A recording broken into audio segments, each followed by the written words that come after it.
Ricardo Anaya cuestionando la intervención directa de López Obrador para descarrilarlo de la carrera presidencial al 2024. Quiere participar, todo lo que le ha encontrado la Unidad de Inteligencia Financiera, todas las irregularidades que le han hallado, sobre todo su componenda con la empresa brasileña Obredech, dice que no es verdad y que está usando a la mala, está usando recursos para descarrilarlo. Este es el tema central de el día de ahora, pero antes pues quiero presentarles a los participantes. Cristian Salazar, buenos días. Don Carlos. Eduardo Ortega Solano. Mi estimado Carlos, gracias. Cristian, buenos días. Lalo. Gracias. Bien, pues este es el tema de esta semana, es lo más relevante en el escenario nacional. Evidentemente hay muchas circunstancias que se han presentado, sin embargo, lo que más ha generado pues controversia y escándalo político es justamente esta circunstancia. Primeramente, ¿qué consideran ustedes un perseguido político? ¿Quién se hace perseguido político? Para ver si sí encuadra en esa circunstancia Ricardo Anaya. Bueno, mira, Carlos, a mí me parece que un perseguido político, sin duda alguna, es alguien que persigue algún gobierno por sus ideas, por su lucha, por sus ideales, contrarios a los gobiernos, ¿verdad? Normalmente gobiernos autócratas, gobiernos represivos, gobiernos impuestos, que me parece que de ninguna manera es el caso, ¿verdad? Por lo que se está buscando a Ricardo Anaya es por cuestiones de intereses personales, por supuestos fraudes y cosas así, pero ese es mi concepto de perseguido político, un luchador de sus ideas, alguien que por eso lo persiguen, creo que no encaja. Cristian. Don Carlos, no es lo mismo un exiliado político que un político exiliado. Y Anaya es lo segundo. Él no, coincido con Lalo, no está siendo perseguido por sus ideas, ni siquiera porque represente una amenaza para la estabilidad o para el gobierno de la 4T, sino porque es un pillo. O sea, todos, a veces se olvida la gente de quién es quién en la política y debemos partir de eso, de que Anaya es un delincuente de cuello blanco. Basta recordar que en 2018 se le realizó también una investigación, se le acusó de haber lavado dinero a través de una venta ilegal de una nave industrial allá en Querétaro, que luego Peña Nieto al final de su sexenio lo perdonó, pero fue un asunto que estuvo plenamente demostrado porque esa nave industrial la compró en 10 millones de pesos y la vendió en 50 millones de pesos. 54 millones. Así es. Entonces, esos son los antecedentes de este tipo, es un trinquetero y que ahora está abusando del momento político pues para querer otra vez salir a la escena política, a tratar de convertirse en el abanderado del PAN, cosa que yo veo muy difícil, porque ni siquiera sus correligionarios lo quieren. Recordemos también que él llegó a ser candidato del PAN, no por los panistas, porque hasta había un Todos Unidos contra Anaya. Él llega porque Peña Nieto así lo quiso, porque era el que se le acomodaba para que no le creciera de más en la campaña. Entonces, hay que partir de esos antecedentes. Don Carlos, repito, no es un exiliado político, es un político que se está autoexiliando. Aquí, sin duda alguna, él ha tratado de compararse con el propio Madero. A ver, recordemos que Madero jamás huyó, ¿verdad? Aquí efectivamente está huyendo, pero a ver, el principio de esto, o la cuestión es esta: las primeras denuncias no son realizadas por parte de Andrés Manuel López Obrador o por su oposición, ¿verdad? Las primeras denuncias efectivamente son hechas por sus correligionarios, por Cordero específicamente, el cual mete una denuncia así, y posteriormente Javier Lozano hace un video explicando, diciendo, a ver, esa nave ¿de dónde obtienes tus ingresos, verdad? Él en ese tiempo era diputado federal, con un ingreso de 100,000 pesos aproximadamente. También se supo en ese tiempo la vida cara que él llevaba. Tenía a sus hijos viviendo en Atlanta, a su mujer, en una casa que también se filtraron las fotografías, una casa muy cara, pero también se sabía y se supo, así lo documentó la propia aerolínea, que tenía viajes a Atlanta cada 5 o 8 días con un costo promedio de 100,000 pesos cada viaje. Estamos hablando de 200 y tantos viajes en 2 o 3 años, ¿verdad? Es un dinero, es una vida que no podía justificar. Ese es el principal problema, que no existe una justificación de sus ingresos, pero encajaría perfectamente, ya encajaría con el dicho o la afirmación que hacen algunos testigos protegidos, pues que él recibió sobornos, ¿verdad? Entonces, sin duda alguna, es alguien tratando de martirizarse, es alguien de obtener un liderazgo a la mala porque no tiene liderazgo. Veamos cómo quedó en el proceso electoral, le fue muy, muy mal, fue candidato efectivamente a la mala, pisoteó su propio partido. Entonces, pues es una vacilada eso que se diga perseguido político, sin duda alguna, y yo coincido, sí, que el presidente no tiene absolutamente nada que ver, y claro que tampoco, bueno, va a buscar apoyarlo, ¿verdad? Pero sin duda, pues no es propiciado por él. Y otra cosa, don Carlos, no te puedes exiliar de donde no eres. Este canallín tiene mucho tiempo residiendo en Estados Unidos. Se le demostró en su momento que tiene más vida en Estados Unidos que en México. Entonces eso de exiliarse también me parece que es una tomada de pelo, es propaganda.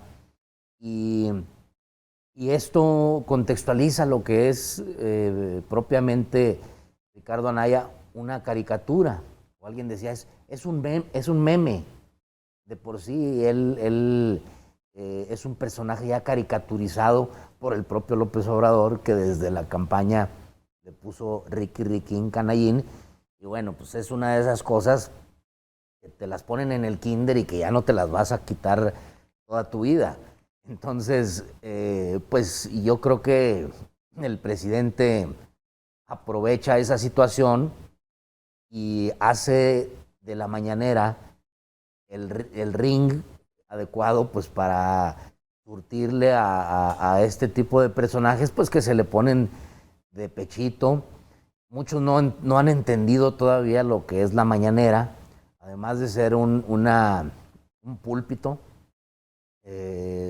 oficial, además de ser un canal para comunicar y para gobernar desde ese escenario. También López Obrador lo utiliza para todos los días robarse la agenda mediática. Este ejercicio que él lleva a cabo desde que fue jefe de gobierno del Distrito Federal en ese entonces, es un ejercicio donde le roba la cámara a todos los actores políticos. Cuando fue jefe de gobierno, le robaba la cámara a Vicente Fox, y esa fue de las cosas que no aguantó el entonces presidente de la República. Y hoy sigue siendo esa escaparate para que a las 8 de la mañana él ya tenga la nota en sus manos. Yo recuerdo en aquel entonces, cuando era jefe de gobierno, hay imágenes donde él con la prensa les dice, ¿cómo ven? ¿Ya tienen nota o le seguimos? Y usted sabe, don Carlos, ustedes que son más edad de oficio periodistas, que son periodistas de vena, pues que el periodista va por la nota, para eso se levanta, para eso trabaja. Y si a las 7 de la mañana alguien ya le está llenando la de 8 columnas, pues sacan la chamba y obviamente eso es una relación que se forma muy adecuada con la prensa. Entonces, definitivamente el presidente logra su cometido porque ahí está, o sea, nadie está hablando de otras cosas más importantes, todo el mundo está hablando del canallín y con eso yo creo que el presidente sale ganando. Hay una relación muy interesante, muy importante que hacen los analistas políticos de las traiciones de Ricardo Anaya a través de todo lo que es su carrera política. Lo que ha venido siendo su carrera política es creada a través de traiciones. Vamos a ver ahorita, en el próximo segmento, esta circunstancia, las traiciones de Anaya. Y ya lo comentaba usted hace un momento, en relación al acuerdo que tenía con Peña Nieto, en relación a esto. Regresamos en un momento nuevamente con ustedes. Vamos a una señal de identificación.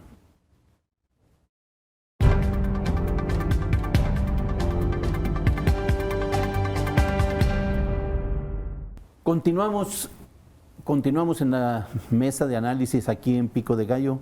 Recuerden, estamos con Cristian Salazar, Eduardo Ortega Solano.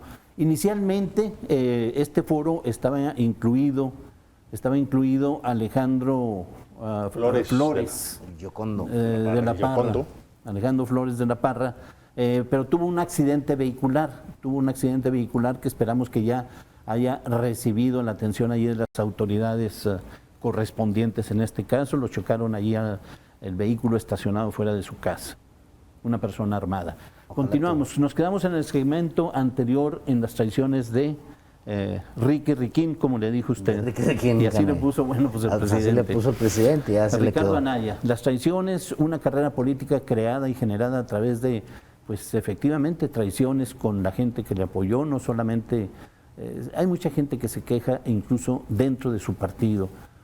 Así es. Bueno, adelante. Usted lleva mano porque viene de traje. Muchas gracias. Nos hubiera avisado, don Carlos, que era... No, él siempre... romper acuerdos y alianzas me parece que es el modus operandi de Ricardo Anaya. Ya anteriormente se había quejado algunos de sus correligionarios, como el jefe Diego, el cual tenía por ahí acuerdos Cordero y todo, que lo iban a apoyar. Se había quejado el mismo Gustavo Madero y también él, bueno, sabemos del acuerdo que posteriormente dice que ahora tiene Andrés Manuel López Obrador con Peña, o que tuvo con Peña, siendo que pues él mismo fue el que tuvo el acuerdo con Peña, ¿verdad? Y posteriormente lo traiciona tratando de amenazarlo, de intimidarlo y utilizarlo como bandera política para posicionarse. Entonces, a ver, un traidor siempre va a traicionar, un mentiroso siempre va a mentir, y es el caso. Es el caso, y me parece lamentable porque, bueno, pues es la máxima figura de una oposición que ahorita se encuentra débil, una oposición ramplona, una oposición sin una figura, sin un liderazgo real, y me parece verdaderamente lamentable porque yo opino que el PAN es un partido en sus orígenes de lucha, es un partido de hombres quijotescos que, si bien es cierto, tienen una visión diferente o tuvieron una visión diferente a lo que uno piensa, pues sí eran verdaderos luchadores de sus ideales y todo eso, y que se haya llenado en gran parte de pillos, pues sí me parece lamentable. Creo que Andrés Manuel López Obrador debería de tener alguna oposición de veras, una oposición real, pero en determinado momento pues él mismo tiene que hacer su propia oposición, porque están desmantelados totalmente. Sí, don Carlos, mire, a mí la traición no me asusta, porque política es sinónimo de traición. Incluso les voy a recomendar un libro, se los los dejo de tarea, que se llama Elogio de la traición. Y es un tratado de ciencia política, ese libro es maravilloso y narra cómo existe en la política un ejercicio que marca la traición como una forma de gobernar y como una forma de avanzar en la política, lo cual no quiere decir que sea bueno, pero es lo que es. El usual. Es lo usual. Pero también en este libro se distinguen diferentes tipos de traidores. Y ahí es este francés que escribió este libro, bueno, son varios, pero principal, distingue entre tipos de traidores. Hay unos que lo hacen para avanzar, hay quienes traicionan para beneficiar a su pueblo muchas veces, o traicionan para resolver algún problema, pero hay traidores que son muy vulgares y otros que son peores, que son traidores no muy inteligentes. Yo creo que Canallín está en ese último tipo de traidor, porque pues su máxima traición fue ni más ni menos que Enrique Peña Nieto. Recordemos que ya en una etapa de la campaña avanzada, pues dijo que lo iba a meter al bote. Cuando Peña Nieto lo tenía, creo yo, lo tenía como una posibilidad de que si crecía, yo siento que en determinado momento el priismo y el panismo se decantarían por la candidatura de Anaya, porque pues en algún momento empezó a crecer, empezó a avanzar y pudo haber logrado que convertirse en el gallo oficial. Pero ¿qué pasó cuando lanza esta amenaza de que cuando llegue voy a investigar y voy a meter a la cárcel al presidente? Pues inmediatamente la maquinaria oficial lo dejó solo, y pues yo creo que fue un factor fundamental para que finalmente Andrés Manuel López Obrador, que hizo lo contrario, él sí traicionó, Andrés Manuel sí traicionó en forma adecuada, porque acuérdense que él dijo que iba a perdonar y que no iba a perseguir a Enrique Peña Nieto, traicionando a sus ideales y a su propio partido, que siempre ha estado buscando el meter a la cárcel a los expresidentes y a los corruptos.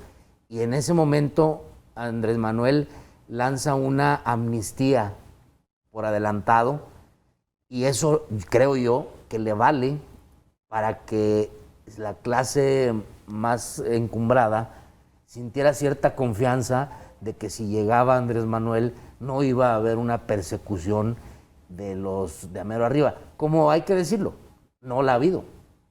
La consulta popular para ver si se metían a la cárcel a los expresidentes resultó ser un fracaso.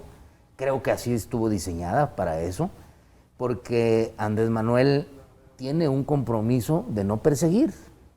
Sí va a perseguir a dos que tres, como al Canallín, que se le atraviesan, que le quieren hacer, como hay un dicho hay medio vulgarzón del tigre, que le quieren hacer, o changuitos al gorila, mejor vamos a decirlo, y que a eso sí se les va a ir porque le sirven de muestra para los demás. Pero yo creo que, como lo dije hace un momento, Anaya se equivocó, sus traiciones no han sido las adecuadas, y hoy lo tenemos en este berenjenal en el que se ha metido, y yo creo que sí va a terminar con consecuencias más lamentables para él. Fíjate que, bueno, efectivamente, Andrés Manuel López Obrador fue claro desde el principio al decir: mi ánimo no es la venganza, no voy a perseguir a nadie, cosa que ahora dicen que no es cierto, ¿verdad? Yo creo que sí es cierto, su ánimo no es la venganza y no persigue. Pero también fue claro al decir: pero tampoco voy a frenar alguna investigación, no voy a solapar, no voy a ser cómplice, ¿verdad? Y me parece que el tema de Odebrecht, que fue un gran corruptor a nivel Latinoamérica, esto ha provocado la caída de presidentes, de ministros, toda esa corrupción. Incluso recordemos que el expresidente Alan García se suicidó por ese tema, ¿verdad? Cuando ya iban por él, dijo, no, pues mejor aquí se acaba mi tema, ¿verdad? Entonces México no solo no está exento de la corrupción de Odebrecht, sino que fue un paraíso para Odebrecht, donde ya se supo, ya se sabe, ya hay evidencias que la reforma energética se hizo a billetazos, sobornando a los legisladores. Eso no cabe duda, ya no hay duda. Entonces, entre esos legisladores se menciona precisamente a Ricardo Anaya, que me parece que está inmiscuido, claro, pero también hay más. Hay más. Ha pasado casi desapercibido la cuestión que el ex senador Lavalle, ¿verdad? Ya está preso por ello. Fue procesado, se le consignó, se encontraron las pruebas y es el primer procesado de esa bancada de senadores por el caso de Brecht. También está ya una investigación muy seria en contra del propio Peña Nieto. Ya se está investigando por ese caso de una forma muy seria, se está investigando a Videgaray, ya está todo el cerco, ya están todas las pruebas. Hay gente que dice, ¿por qué hasta ahorita? Bueno, pues están guardando los tiempos. Mucha gente está enojada porque dicen el exdirector de Pemex no ha pisado la cárcel.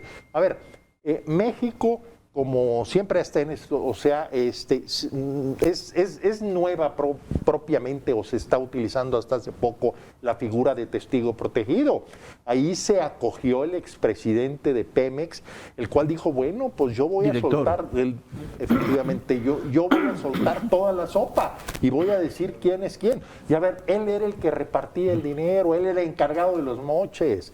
Ahora no se puede desestimar y decir, no, pues está mintiendo. No, o sea, a ver, los testigos protegidos es la base del sistema penal en Estados Unidos. Es algo que está prácticamente en todo el mundo. Bien, vamos nuevamente a una señal de identificación. Regresamos nuevamente con ustedes.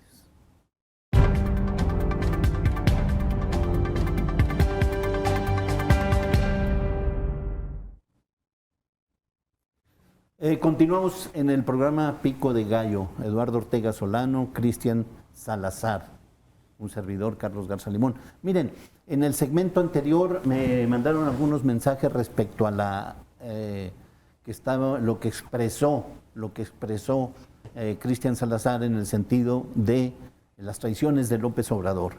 Y quieren que analicemos esta situación, dicen que sí o no es verdad. Yo quisiera ahí hacer una aportación en el sentido de que gobernar no es encarcelar gente. Hay que valorar mucho la estabilidad económica, la estabilidad política, sobre todo empezar. Se puede sin mayor problema, porque no tengo la menor duda de que hay muchos elementos para poder encarcelar, hay todos los elementos para poder encarcelar a los expresidentes. Sin embargo, una acción de esta naturaleza genera inestabilidad y desconfianza en los mercados internacionales y nacionales, en los acuerdos políticos internacionales y nacionales.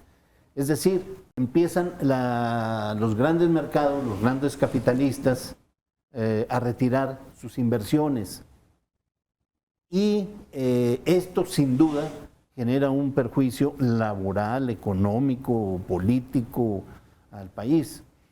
Y aquí la duda, Cristian, o lo que habría que cuestionar, es que es más conveniente encarcelar a un expresidente o mantener, lograr y desarrollar estabilidad económica y política. Así es. De hecho, Sí. Esta administración federal, con López Obrador, se ha visto que ha crecido de manera considerable la inversión extranjera. Pero bueno, nada más quería aclarar esa situación, si no hay más que agregar. Bueno, yo quiero abordar... Si me permites hacer una acotación respecto a ese tema rápidamente. Mira, a mí me parece que ya es momento que México empiece a proceder en serio contra sus corruptos, Eso ya se ha visto en otros países en América Latina, donde en Brasil, donde en Argentina, donde en Perú, los expresidentes han sido procesados, ¿verdad? Y hay esta cuestión. En México tenemos aproximadamente 60 millones de pobres, que gran parte de esa pobreza es generada así por la corrupción, por la malversación de fondos. Me parece paradójico, además de aberrante, el tema que en México hayan existido los hombres más ricos del mundo, como el caso de Carlos Slim, el cual, bueno, pues no es una cuestión de un México de oportunidades. Eso realmente refleja un México muy desigual y de gente enriquecida por cuestiones de corrupción. Me parece que eso ya no debería de estar pasando, ya poner un alto verdadero y pues ya marcar, ¿verdad? Porque no, bueno, pues ahora eso lo confunden con impunidad y cosas así. A mí me parece que sí vamos a ver más gente encarcelada, y no por persecución política, sino porque la corrupción fue enorme, se desbordó. De hecho, ya lo hay. Entonces, más gente, que claro, van a decir, van a estar insistiendo, son las cortinas de humo de Andrés Manuel López Obrador, son para tapar todo lo que está pasando. A mí me parece que están pasando cosas muy graves en el país, sí, está muy difícil el país, sí, pero en gran parte es por el tema de la pandemia, el cual fue algo inesperado y algo trágico, sin duda alguna. Por alusiones, ¿quiere hacer un comentario al respecto? Sí, no, coincido con usted, don Carlos. No es lo mismo meter al bote al Canallín que a Salinas de Gortari. Y cuando surgió la idea de la consulta popular, para ver si se persigue o no se persigue a los expresidentes, los simplistas y los que tienen una visión muy minimalista de las cosas decían, la ley no se consulta, que se aplique. Pero por eso Andrés Manuel requería de un acompañamiento social muy importante para poder llevar a juicio a estas personas que representan lo más arriba de los poderes fácticos. Si de por sí, todos los días, el conservadurismo, los poderes fácticos traen de encargo a Andrés Manuel por cualquier cosa, por cuestiones baladíes. Imagínese cuando lleve a juicio a uno de estos personajes. Se viene la embestida de todos estos poderes oscuros, de todas estas bajas pasiones que hay en la política, y por eso debe ser una decisión de Estado. No puede ser tomado a la ligera. Y si Andrés Manuel no siente que hay las condiciones políticas, sociales y económicas que usted acaba de mencionar perfectamente, de los mercados, de una estabilidad, una fortaleza mayor que se requiere para tomar este tipo de decisiones políticas, no lo va a hacer. Va a depender también mucho del timing que él traiga, de lo que se desarrolle en su gobierno.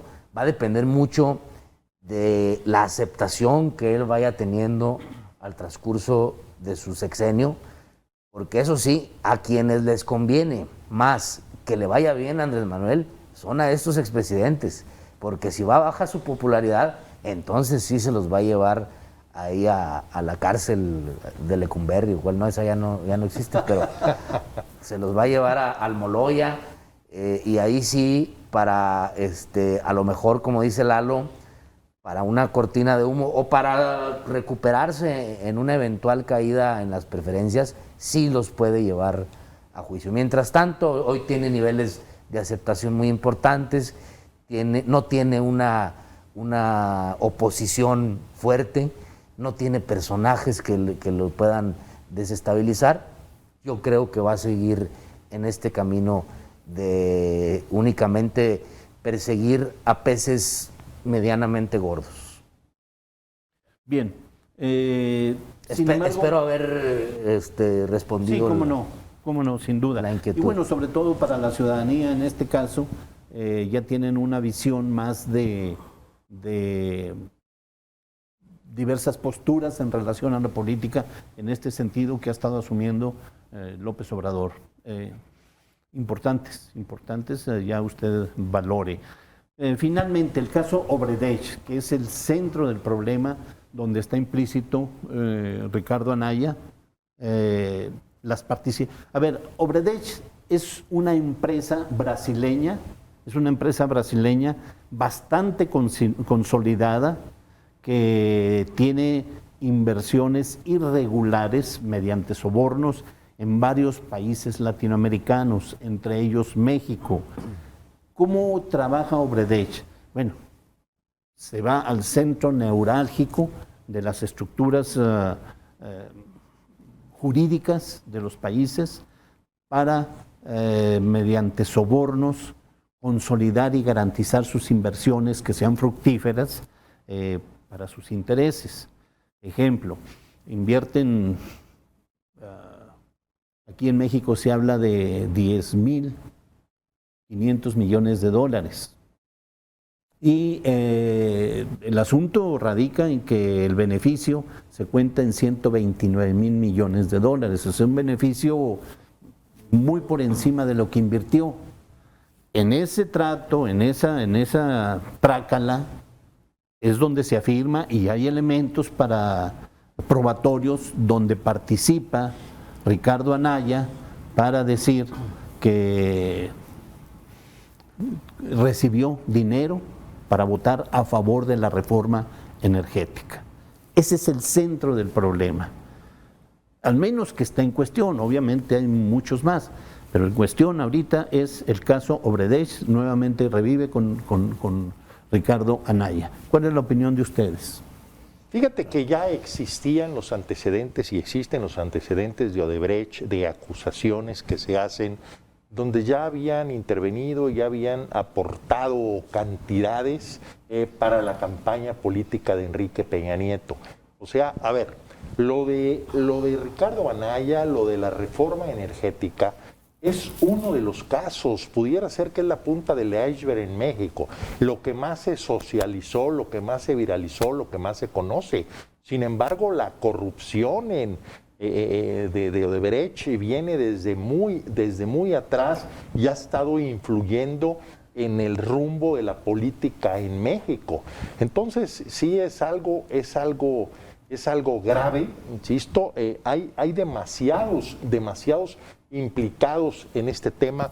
Y déjame decirte lo siguiente, no solo es Ricardo Anaya y no solo se debe investigar a Ricardo Anaya, también aquí se mencionó que pudo haber recibido sobornos el actual gobernador Barbosa, gobernador de Puebla, que en ese tiempo pertenecía al PRD, actualmente a la 4T, y sí me parece que debe de investigarse también a él y a todos los señalados, ¿eh? O sea, sí, no puede existir o no puede parecer una justicia selectiva donde se investigan a unos sí y a otros no.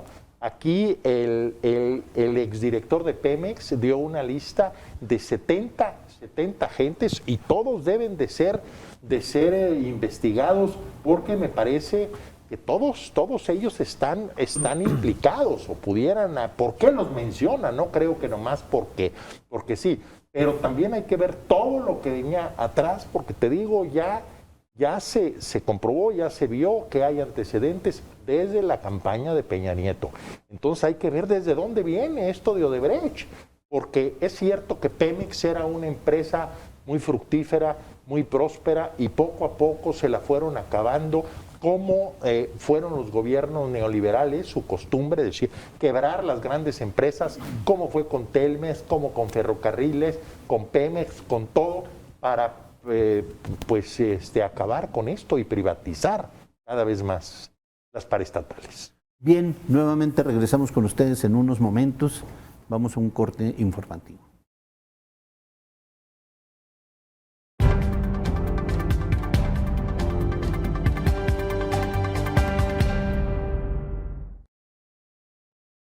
Abordamos otro tema. Hace más o menos una semana se generó una controversia bastante fuerte en el Congreso del Estado, una controversia en la cual se modificó la ley orgánica del Congreso para lograr que la Junta de Coordinación de Gobierno y Coordinación Política del Congreso del Estado pudiera, hubiese modificaciones para dar cabida a una forma diferente de la integración o quienes se iban incorporando a la conducción de esta Junta de Gobierno y Coordinación Política, que es la célula política y sobre todo económica, que es la discusión central del Congreso, con un presupuesto bastante atractivo. ¿Qué opinan ustedes respecto a esta situación, Cristian? ¿Ya puedo hablar, Lalo? Adelante, adelante. No, pues machetazo a caballo de espadas.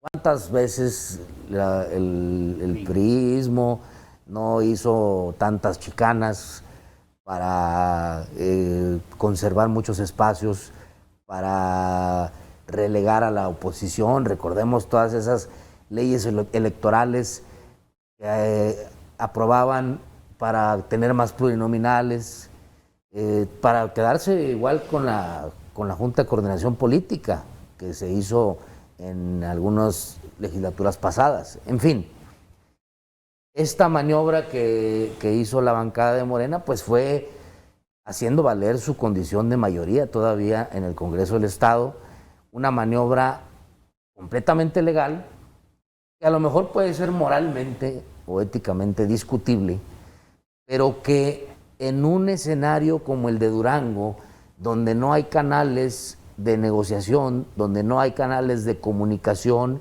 no hay oficio político para haber acuerdos entre las fuerzas políticas del Estado, pues son las cosas que suceden, don Carlos, entre la lucha por el poder. Está ese tema, pero yo creo que aquí lo que faltó y lo que provocó todo esto es precisamente esa falta de puentes entre las distintas fuerzas. Yo creo que principalmente quien se encarga de la gobernabilidad en el Estado y los operadores políticos del Poder Ejecutivo, no hubo esa comunicación y tuvimos que llegar a un escenario de crisis que todavía está en proporciones de incertidumbre. Todavía está impredecible lo que pueda pasar ahí. Hay escenarios más complicados por el tema de la vigencia y de la entrada en vigor de esta reforma. Bien, el punto central de la discusión radica en que PRI, PAN, PRD argumentan que ellos en la campaña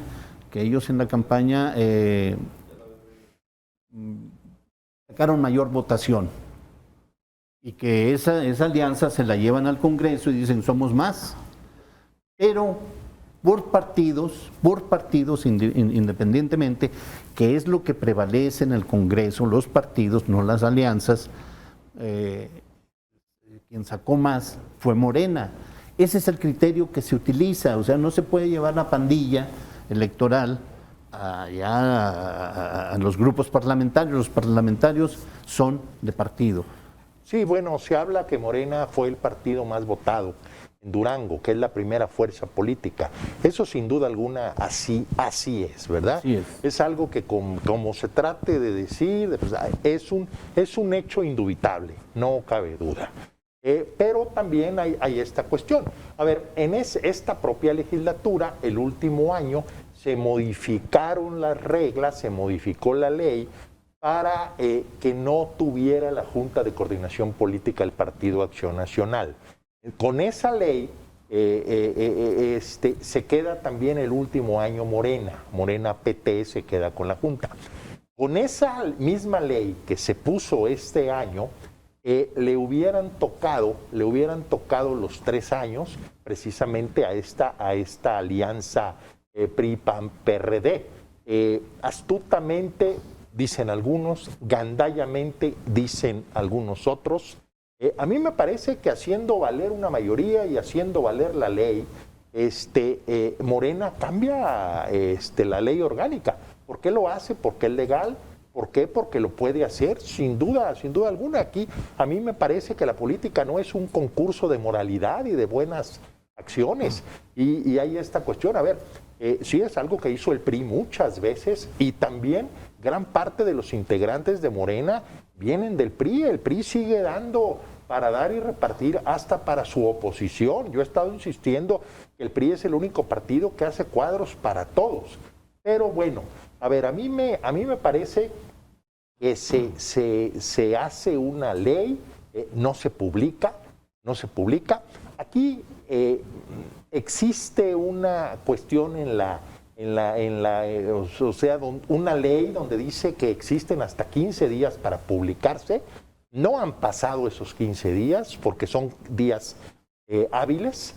Por otro lado, hay una excepción donde dice, sí, a ver, son hasta 15 días, pero en espera que el Ejecutivo haga observaciones, que haga esto otro. No es el caso porque es la ley interna, no se tiene por qué meter el Ejecutivo, es algo que se debe publicar de inmediato. A ver, entonces está la controversia. La ley es para interpretarse, es perfectible porque es imperfecta. Entonces vamos a ver quién tiene la razón, y eso está en este momento en el limbo. Yo creo que ya están platicando las tres fuerzas, y va a haber algún acuerdo político que me parece lo más sano por la gobernabilidad de Durango. Sí, pero ¿por qué llegar hasta lo último, ¿verdad? Hasta lo Sí. último. Bien, hay otra circunstancia importante que es fundamental comentarlo. Esto es en relación a lo que las autoridades electorales hicieron o dictaminaron ya en este último paso para quitar una plurinominal que tenía Movimiento Ciudadano y se la reincorporan al Partido Acción Nacional. ¿Cuál es la opinión de ustedes? Pues que el Tribunal Electoral del Poder Judicial de la Federación le enmienda la plana al Tribunal Local. Creo que había sido una decisión jurídicamente muy frágil, lo que había decidido aquí el Tribunal Local, basado en una tesis aislada, que no era jurisprudencia, y que el Tribunal Electoral Federal básicamente y grosso modo lo que decide es, a ver, en Durango no está contemplado eso en la ley, tu Tribunal Local lo basaste en una tesis aislada de otro órgano jurisdiccional y se cae. Yo creo que eso es lo que para mí resalta, ¿no? Cómo el Tribunal Federal le corrige a las autoridades locales y finalmente el PAN se le devuelve esta pluri y bueno, están a un voto de poder alcanzar la mayoría calificada en el Congreso, lo cual le pone un ingrediente más pues de controversia ahí en el Congreso, porque pues va a haber escenarios muy complicados en donde pues va a haber ahí acercamientos con los diputados de otros partidos para que en un determinado momento puedan incluso revertir esa reforma que se hizo a la ley orgánica.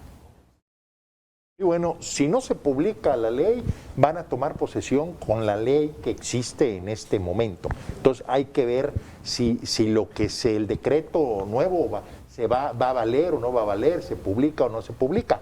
Aquí hablan de una sobrerepresentación y decían, el problema es una sobrerepresentación y es lo que se estuvo argumentando.